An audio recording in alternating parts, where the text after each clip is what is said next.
a small Mexican border town with a rich history. There was a cascade of events.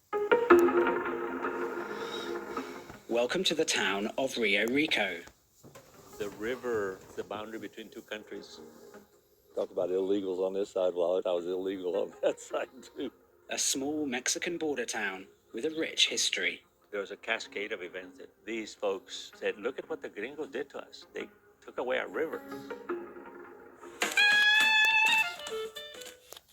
Rio Rico was actually at one time kind of like a little Las Vegas. The name that pops up in this local lore is Al Capone.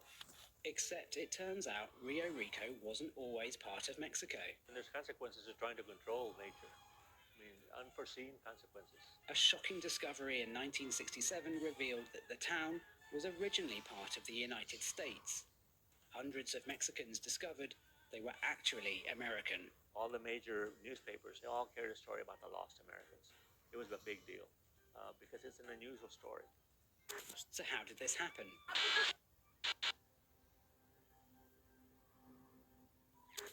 Locals call the region around the US-Mexico border La Frontera.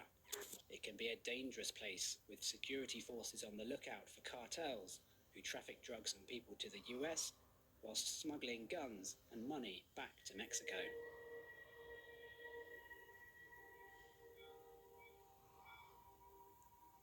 Rio Rico is a small Mexican town. There aren't many people here now, and it's hard to imagine that this place was actually once part of the US. Borders often change, violently, through war, sometimes peacefully, when land is traded or purchased, and sometimes, as in the case of the US-Mexico border, a small, now long-forgotten company can rewrite the entire history of a nation's border. The Rio Grande has formed the border between the United States of America and Mexico since 1848.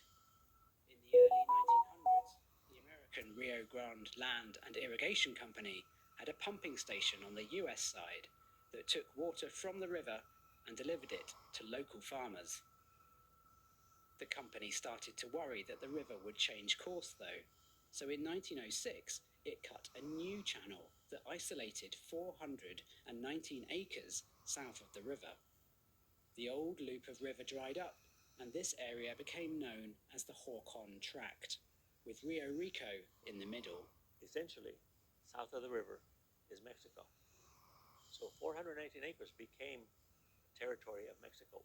One of the treaties they violated was the 1848 Treaty of Guadalupe Hidalgo that said the Rio Grande is the boundary between the two countries.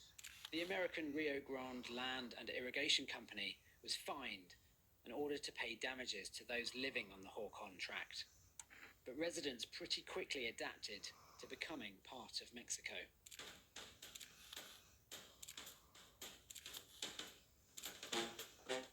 In 1920, prohibition was introduced across the United States. So if you're in South Texas and want to have a beer, want to have a margarita, you can't have any on this side. There was these communities across the river. You could paddle across, you could swim across, you could walk across sometimes and indulge. Rio Rico was glad to supply the American population with as much beer and tequila and whatever they wanted. 1928, they start the construction of a bridge to go across to Rio Rico. There was a lot of advertising in the local papers about the grand opening and what was happening over there. They had casinos, they had gambling, they had drinking, the Tivoli nightclub. It had a dance floor that was the size of a basketball court. They had cockfighting, and they had bordellos. So prohibition caused the economy of Rio Rico to just boom. Newspaper headlines in 1929 talked about Eastern capitalists purchased Rio Rico to be high-class resorts. 250 of the fastest dogs in the country arrived for the inaugural race of Rio Rico Kennel Club. And the name that pops up in this local lore is Al Capone. Now, there's no official record that he was down here, but it's assumed that his captains and his sergeants and his minions were doing the stuff, and they were pumping in money to Rio Rico to develop Rio Rico into a resort area. The good times in Rio Rico dried up after 1933, when prohibition was repealed.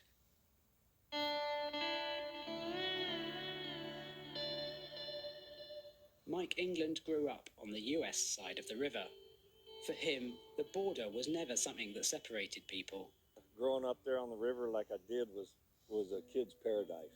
I got to fish, hunt every day, but there was some kids from across the river that would actually come over, and I got to know them all. And we'd fish on our side, and of course they were invited over to our house just like they were family. They'd eat with us and whatnot. I'd also swim the river and go back south, and I got to know their family just like they got to know mine.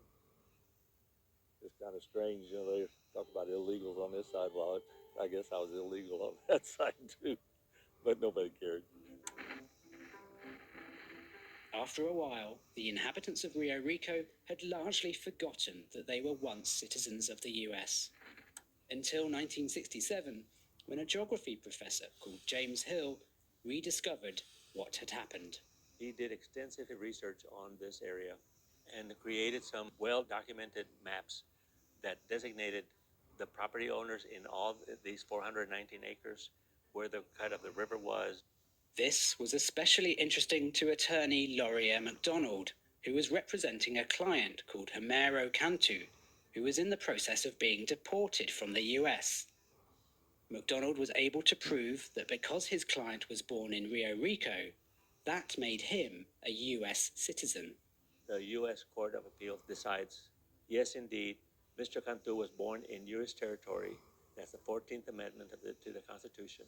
If you're born within territory of the United States, you are a citizen. So he was a citizen having been born in Rio Rico. Whoop-de-doo. That started a pandemonium for Rio Rico. Another resurgence in growth in Rio Rico. Everyone said, I was born in Rio Rico. I was born in Rio Rico. These folks came from all over Mexico. They came from Europe. They came from China, saying, I was born in Rio Rico. As others scrambled to get US citizenship by claiming they were born in Rio Rico, lawyers were tasked with assessing their claims. We had clients who had depended upon which bedroom the baby was delivered in, because the house itself sat across the international boundary line. You have to remember, though, no one who lived there really paid any attention to that boundary, and so lots were subdivided. And houses were built, and yeah, it was very, very strange. There was more than one family whose house was split. It depended on what bedroom you were born in.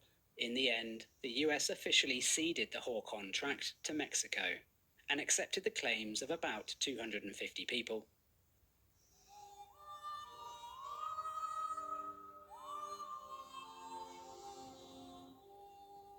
Most of them emigrated to the US, leaving Rio Rico a shell of its former self. Maybe it's hard to believe that it was like a very active town. My grandparents' property where the shop was is still ours. That was our sort of income. We were born in the US. When my son was growing up, he got to experience a little bit of that. I would just let him kind of be free and barefooted and sit down and play with the dirt, the hens around him, People, there's still good people, there's still traditional families. Back in the day, there was a hotel there and a theater. They got to see Pedro Infante, Sara Garcia, very important artists for the Mexican histories. There was a lot of people that would commute to Rio Rico just to see those artists. Rio Rico is a quiet place now. The few families still here are farmers, and the visitors who do come are on their way to the border. So like a lot of people that migrated to the US illegally, that was kind of their stop. It did happen there, and that's part of their history as well, being so close to the river.